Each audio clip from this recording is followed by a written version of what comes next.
मोदी की अपील के अगले ही दिन सराफा बाजार में बगावत शुरू। सोना मत खरीदो वाले बयान पर ज्वेलर्स ने सरकार को दे दी खुली चेतावनी। लखनऊ में 250 व्यापारियों का धरना, मोदी सरकार पर बड़ा सवाल। क्या वो कारोबार भी भाषणों से चलेगा? ज्वेलर्स का फूटा गुस्सा। अखिलेश ने पूछा, ये कैसा अमृतकाल है जिसमें सोने की चिड़िया डर के साए में जी रही है।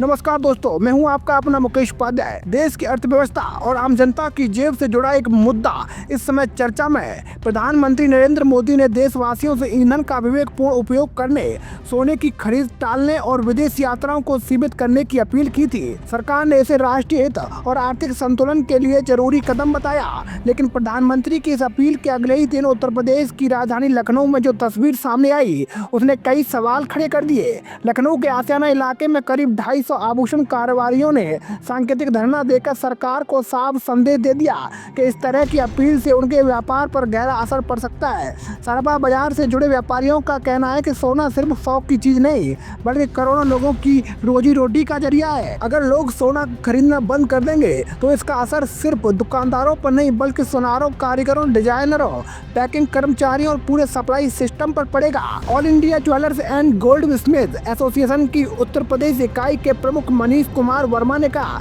कि प्रधानमंत्री के बयान से कारोबार में डर और अनिश्चितता का माहौल बन गया है। उन्होंने कहा कि ये केवल सांकेतिक धरना था, लेकिन अगर सरकार ने व्यापारियों की चिंता नहीं सुनी तो आने वाले दिनों में बड़ा आंदोलन भी हो सकता है। लखनऊ महानगर सराफा एसोसिएशन के अध्यक्ष माणिक कुमार वर्मा ने तो यहाँ तक कह दिया कि अगर राहत नहीं मिली तो व्यापारी अपनी दुकानों की चाबियां केंद्र सरकार को सौंपने पर मजबूर होंगे। ये बयान बताता है कि व्यापारियों में नाराजगी कितनी गहरी है। असल सवाल ये है, क्या सरकार आर्थिक संकट से निपटने के नाम पर हमेशा जनता और छोटे कारोबारियों से ही त्याग मांगती है? जब भी मुश्किल वक्त आता है, आम आदमी से कहा जाता है सिर्फ खर्च कम करो, यात्रा टालो, खरीदारी मत करो, लेकिन बड़े उद्योगपतियों और कॉर्पोरेट सेक्टर के लिए ऐसी अपील कम ही सुनाई देती है। यही वजह है कि विपक्ष ने इस मुद्दे को हाथों हाथ लिया। समाजवादी पार्टी के अध्यक्ष अखिलेश यादव ने सरकार पर जोरदार हमला बोला।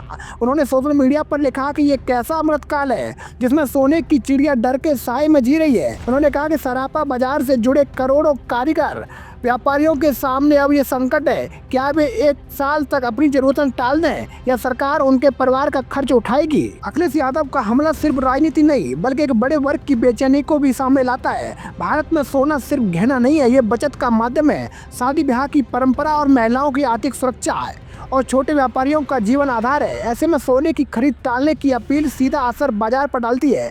नोएडा ज्वेलर्स वेलफेयर एसोसिएशन के महासचिव सुशील कुमार जैन ने संतुलित सुझाव दिया।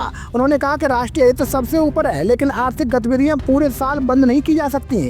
उन्होंने सरकार से मांग कर डाली कि आभूषण विक्रेताओं के साथ मिलकर प्रभावी स्वर्ण मुद्रीकरण योजना लागू की जाए और टैक्स सिस्टम को आसान बनाया जाए। ये बात सही है कि देश को आर्थिक मजबूती चाहिए, विदेशी निर्भरता कम होनी चाहिए, लेकिन इसके लिए योजनाएं बनानी होंगी। सिर्फ अपीलों से काम नहीं चलेगा। अगर सरकार चाहती है कि लोग सोना कम खरीदें तो उन्हें निवेश के बेहतर विकल्प देने होंगे। अगर ईंधन बचाना है तो सार्वजनिक परिवहन इतना मजबूत करना होगा कि लोग खुद निजी वाहन छोड़ दें। अगर विदेश यात्रा रोकनी है तो घरेलू पर्यटन को आकर्षक बनाना होगा। बीजेपी सरकार हमेशा बड़े विजन और बड़े नारों की बात करती है, लेकिन जमीन पर असर झेलता है आम आदमी। कभी नोटबंदी, कभी जीएसटी की जटिलता है, कभी महंगाई और अब सोना खरीदने तक पर अपील। व्यापारी वर्ग जो कभी बीजेपी का मजबूत समर्थक माना जाता था, अब वही सवाल पूछने लगा है। सबसे बड़ी बात यह है कि सरकार के फैसलों में भरोसा कम होता जा रहा है। लोग सोचते हैं कि आज सोना मत खरीदो, कल कुछ और मत खरीदो। घर कैसे चलेगा, कारोबार कैसे बचेगा, रोजगार कैसे टिकेगा। कुल मिलाकर लखनऊ का ये धरना सिर्फ 250 व्यापारियों का प्रदर्शन नहीं था, ये उस नाराजगी की झलक है जो बाजारों में बढ़ रही है। प्रधानमंत्री की अपील देश हित में हो सकती है, लेकिन जब तक उसके साथ ठोस राहत योजना और व्यापारियों के लिए सुरक्षा नहीं होगी, तब तक ऐसे फैसले विरोध ही पैदा करेंगे। अब देखना यह है कि सरकार संवाद का रास्ता अपनाती है या सिर्फ अपीलों के सहारे अर्थव्यवस्था चलाने की कोशिश करती है, क्योंकि देश सिर्फ भाषणों से नहीं, भरोसे और संतुलित नीतियों से चलता है। नमस्कार दोस्तों, मैं था आपका अपना मुकेश उपाध्याय।